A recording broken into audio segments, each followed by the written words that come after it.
Alors, les amis, j'espère que vous allez bien.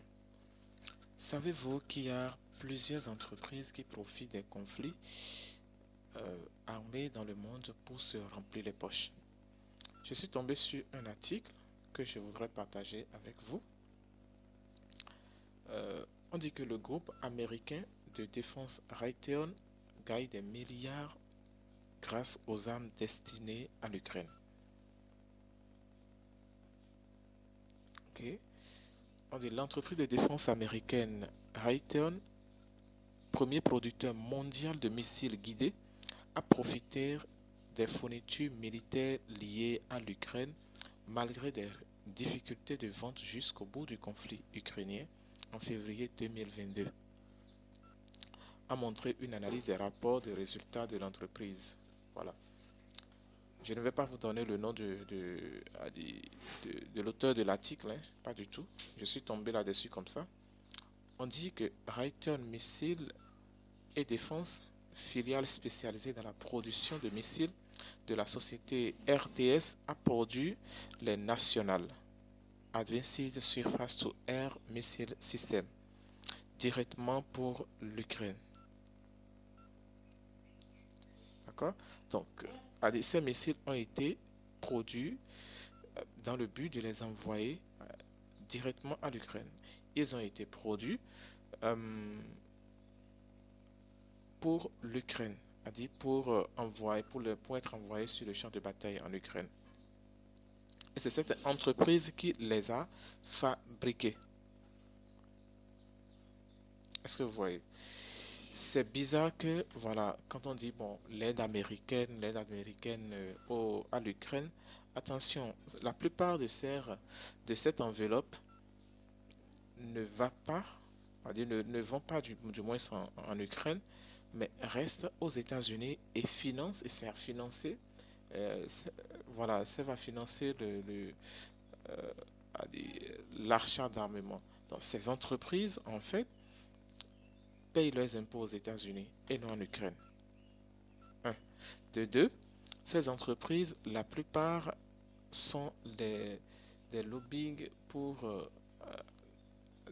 ce sont des gens qui suscitent les élections. Par exemple, quand bon, Biden veut participer aux élections, ce sont la plupart de ces entreprises qui les financent.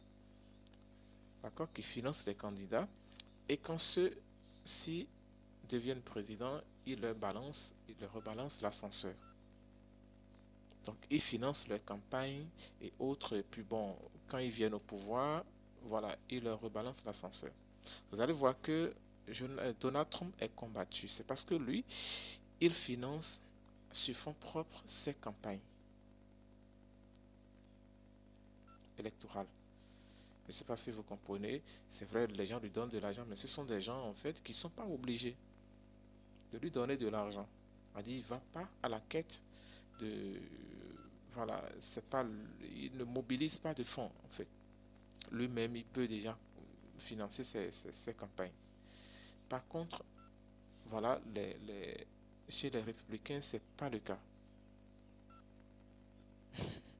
Ouais, un peu, donc c'est comme ça que ça se passe. En tant que fabricant de systèmes de défense aérienne tels que le Patriot, les fameux Patriots, hein, qui sont tout le temps envoyés en Ukraine, c'est cette entreprise qui les fabrique, Raytheon, Raytheon.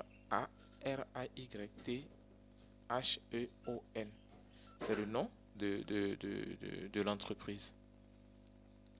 Et en tant que fabricant de systèmes de défense aérienne tels que le Patriot et des missiles utilisés par ces systèmes, RMD a reçu de nouvelles commandes pour ces systèmes de missiles après que de telles armes aient été envoyées en Ukraine par d'autres pays occidentaux.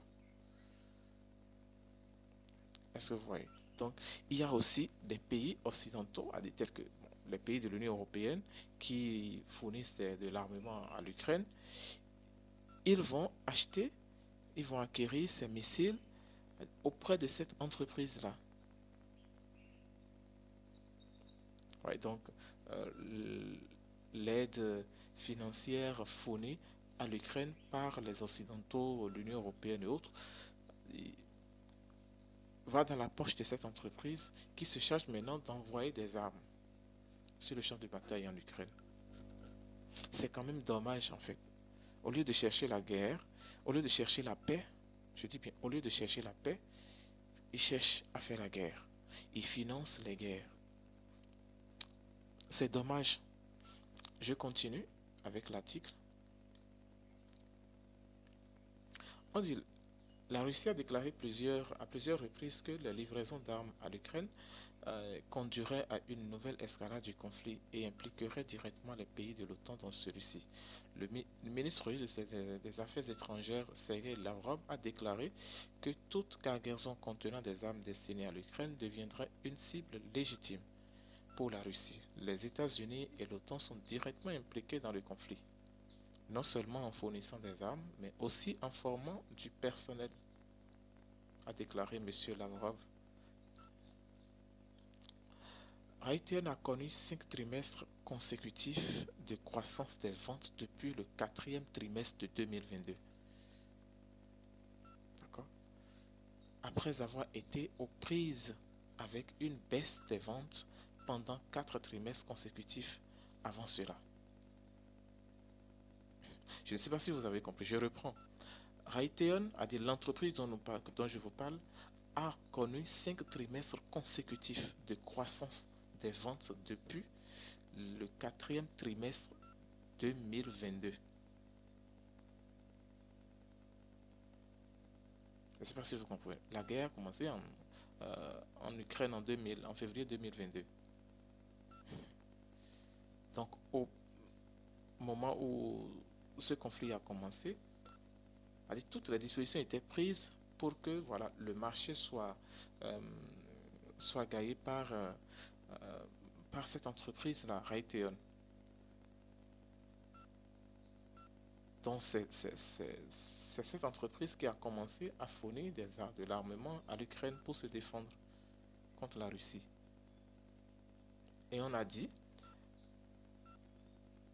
dit qu'elle a connu 5 trimestres consécutifs de croissance des ventes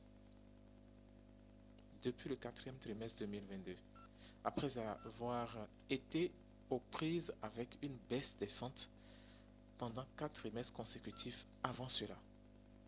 C'est-à-dire 4 trimestres consécutifs avant ça, avant les 4 trimestres consécutifs de croissance des ventes d'armes depuis le quatrième trimestre, d'accord, 2022, elle a connu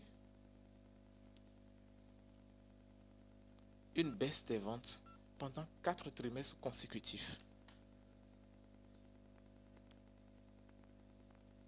Et ça, ce sont les rapports ça, c'est le dernier rapport sur les résultats de la société. Vous voyez. Les détails des rapports financiers de Raytheon illustrent comment le constructeur de défense américain a pu gagner des milliards grâce à l'aide militaire contenue des États-Unis à l'Ukraine et redresser ses perspectives commerciales en tirant parti des nouvelles exigences. Cela montre clairement quand il n'y a pas de conflit dans le monde, ces entreprises sont en faillite. Elles ne font pas de vente.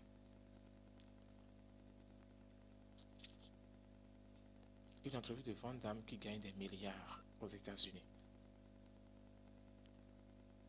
Le carnet de commandes de Raytheon qui fait référence au contrat de défense signé mais non exécuté est également passé de 63 milliards de dollars à la fin de 2021 à 77 milliards de dollars à la fin du deuxième trimestre de cette année, selon le dernier rapport toujours des résultats. On dit, les nouvelles commandes de RMD de Raytheon ont commencé à diminuer à partir du quatrième trimestre 2021, parce qu'en ce temps, il n'y a pas de conflit dans le monde en tant que tel. Il n'y a pas de conflit armé dans le monde. Vous voyez, avec une baisse de 8% par rapport à l'année précédente, selon les rapports de résultats de la société. Au deuxième trimestre 2022, RMD a connu un troisième trimestre consécutif de baisse des ventes avec une baisse de 11% par rapport à la même période de l'année précédente.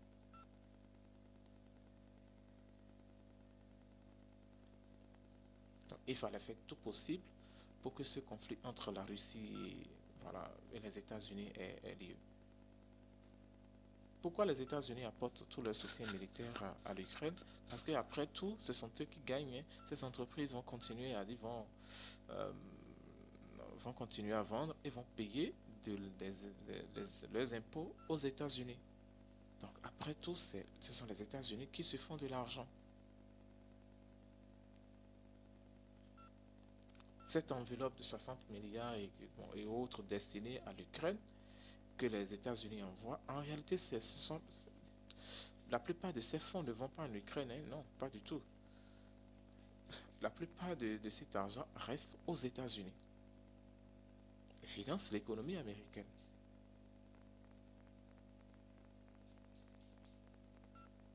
On dit cependant les nouvelles commandes de RMD au deuxième trimestre 2022 avaient déjà commencé à montrer des signes d'augmentation de la demande pour ces produits suite à l'escalade du conflit militaire en Ukraine, début 2022.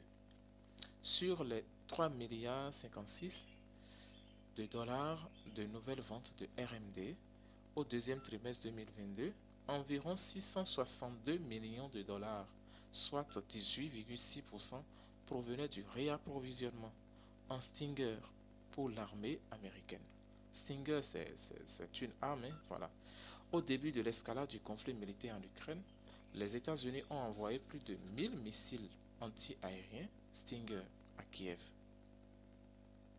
RMD a conclu un accord pour le réapprovisionnement en Stinger en mai 2022. A dit aussitôt commencé, voilà, on enchaîne les demandes et puis voilà le réapprovisionnement. La guerre a commencé en février 2022. Déjà, vous voyez, le chiffre d'affaires qui a été fait en intervalle de février à mai, février, mars, avril, mai, en 4 mois, c'est ça. Ouais. Au quatrième trimestre 2022, de nouvelles commandes stimulées par la demande croissante de missiles pour l'Ukraine ont permis à RMD d'afficher une croissance des ventes de 6% en glissement annuel après 4 trimestres consécutifs de baisse des ventes. On dit, l'accord de 698 millions de dollars pour le National Advanced Surface to Air Missile System, encore appelé NASAM pour l'Ukraine, a représenté environ 17% des 4,1 milliards de dollars de nouvelles ventes pour RMD au quatrième trimestre 2022. Au cours des trimestres suivants, alors que l'armée américaine envoyait des missiles supplémentaires en Ukraine, de nouvelles commandes de missiles continuent d'affluer vers RMD. Oui. En juin 2023, Raytheon a obtenu un contrat de 1 milliard de dollars pour les missiles air-air de moyenne portée avancée, voilà, IM-120D3 et C8, okay, ce qui était le plus gros contrat à ce jour. L'accord, le plus gros contrat AMRAAM à ce jour. L'accord devait fournir les missiles à 18 pays. Dans l'Ukraine, l'accord a représenté 28,8% des 4 milliards de dollars de nouvelles ventes de RMD au deuxième trimestre 2023. Est-ce que vous voyez? On dit, bien que RTI ait décidé de fusionner RMD avec Raytheon Intelligence et Spaces dans son rapport sur les résultats, c'est pas Spaces de Elon Musk, hein? Non, pas du tout. Dans son rapport sur les résultats du troisième trimestre 2023, les nouveaux besoins de production de missiles découlant du conflit militaire en Ukraine ont continué de stimuler la nouvelle croissance des ventes de la société. Au quatrième trimestre 2023, la production de missiles à guidage amélioré d'une valeur de 2,8 milliards de dollars a représenté environ 40% des 6,9 milliards de dollars de nouvelles ventes trimestrielles de la filiale nouvellement fusionnée, connue simplement sous le nom de Raytheon sous RTX. Les missiles GEMT sont une partie importante des missiles utilisés dans le système de défense aérienne Patriot. Ouais. Après avoir transféré ses propres systèmes Patriot en Ukraine, l'Allemagne a dû passer de nouvelles commandes à Raytheon. Je l'ai dit plus haut. Okay? Les pays de l'Union européenne, la plupart des pays de l'Union européenne passent leurs commandes auprès de cette entreprise américaine-là. Vous voyez comment les États-Unis se remplissent les poches. Même les enveloppes fournies par l'Union européenne et destinées à l'Ukraine vont d'abord passer par les États-Unis et est empochée par ces entreprises de vente d'armes. Donc en quelque sorte, ce sont les États-Unis qui deviennent les plus gros gagnants de ce conflit-là.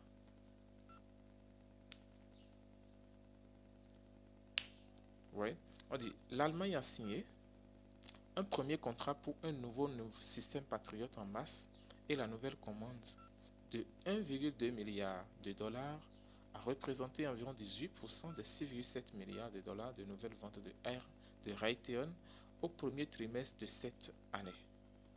En juillet, l'Allemagne a signé un nouveau contrat avec Raytheon pour un système Patriot supplémentaire également évalué à 1,2 milliard de dollars.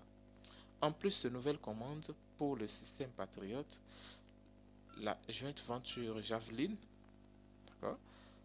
créée par Raytheon en collaboration avec Lockheed Martin, ça aussi c'est une autre entreprise de vente d'armes aux États-Unis qui se remplit les poches.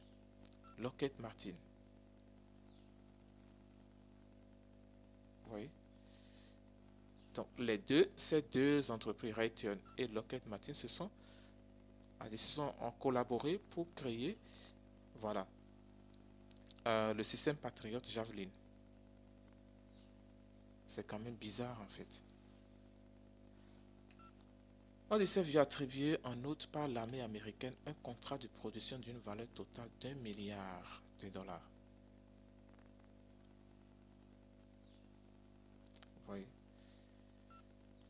Après que les États-Unis ont envoyé des milliers de missiles anti-chars Javelin en Ukraine, la joint venture Javelin a été chargée d'augmenter la production pour constituer l'approvisionnement de l'armée américaine, avec l'objectif de produire 3 960 missiles Javelin par an d'ici 2026. Vous voyez le marché colossal. Je continue de vous lire l'article. Selon les derniers chiffres du Pentagone, l'impact de l'aide militaire américaine sur l'industrie ukrainienne s'élevait à 36 milliards de dollars au 8 août. Les bases militaro-industrielles de l'Arkansas et de Pennsylvanie ont bénéficié le plus de l'aide avec respectivement 2,98 et 2 milliards de dollars. Les États-Unis ayant reçu plus d'1 milliard de dollars sont l'Alabama, l'Arizona, la Californie, la Floride, le Texas et la Virginie occidentale. On dit une analyse réalisée par le cabinet d'études de marché Vertical Research Partners prévoyait que les 5 principaux sous-traitants de la défense américaine bénéficieraient de 26 milliards de dollars de flux de trésorerie d'ici la fin 2026, a rapporté le Financial Times en août. En plus de tirer profit du conflit militaire en Ukraine, les entreprises de vente américaines, des entreprises de défense américaines comme Raytheon, Lockheed Martin et autres, il y en a encore, ont également tout à gagner du soutien militaire continu des États-Unis à Israël dans un contexte d'escalade des tensions au Moyen-Orient. Ouais, les États-Unis sont aussi du côté d'Israël. Et voilà, ils leur fournissent de l'armement, de l'argent. Donc, c'est la même chose. C'est la même chose qu'ils font en Ukraine, qu'ils font aussi en Israël. C'est-à-dire, ils se tiennent toujours aux côtés des pays moins armés, histoire de les armer et de se remplir les poches. C'est le système des États-Unis. Ok.